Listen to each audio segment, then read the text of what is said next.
The car standing next to me is the midlife facelift of the Ford Figo. Armed with cosmetic and mechanical upgrades, the Figo is better than ever before and is one of the finest hatchbacks you can buy in the country. Watch further to know why. There are no major or sheet metal changes to the new Figo. Instead, you get small updates which make the car look fresher and more modern.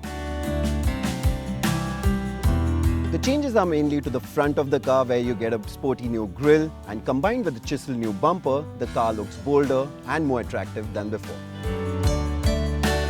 There are hardly any changes to the profile, and even the rear is very similar except for the chiseled new bumper. Unlike the old car, the top Titanium Plus is replaced by the blue variant, which gets you a black roof, mirrors and wheels. You also get the boomerang-shaped fog lamps around that is finished in blue. If the blue accents and the black contrasting paint is not to your liking, then unfortunately you have to go for the lower titanium variant, which also means you'll miss out on a lot of important features. But to me personally, I just love the way the blue variant looks. Overall, the small changes makes the new Figo look athletic. If you find it hard to spot the exterior changes, you won't say the same once you step inside.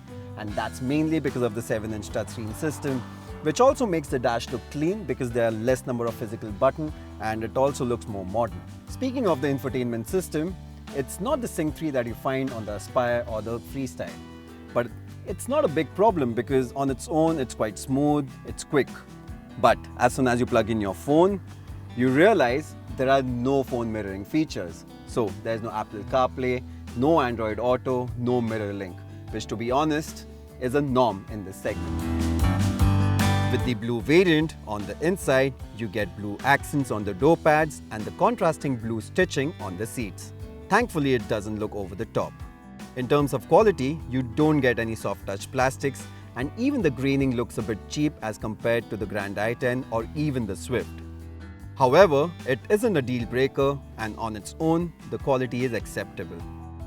Coming to the seating comfort, you get the same space as the old car and the front seats are wide enough and comfortable.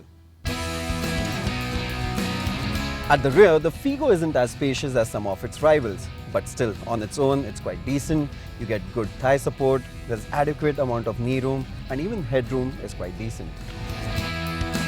The boot at 257 litres is large enough and you can always fold the rear seat for added space. A split folding rear seat though would have been welcome. There are a good amount of storage spaces up front with large door pockets and number of small storage spaces. But at the rear, you feel a little short-changed as you don't get any storage except for the seat back pockets and a single cup holder.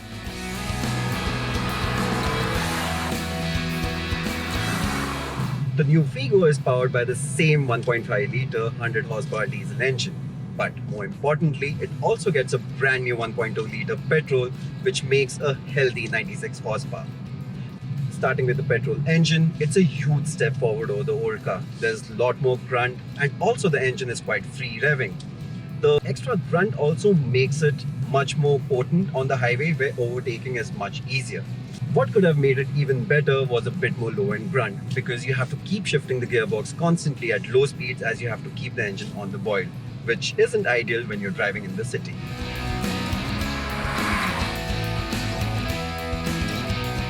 Coming to the 1.5-litre diesel, it's still a highlight of this car. It's punchy, it's refined, and the linear power delivery makes it easy to drive.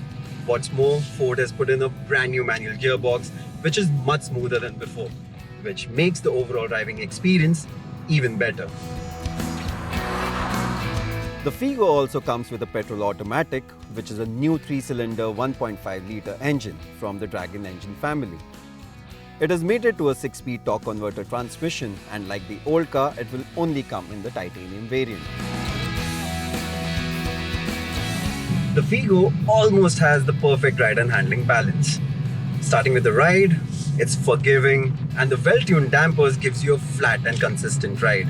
Then there's the handling, which thanks to the great chassis balance and the well-tuned steering, which is direct and precise, makes for a car that is fun around corners.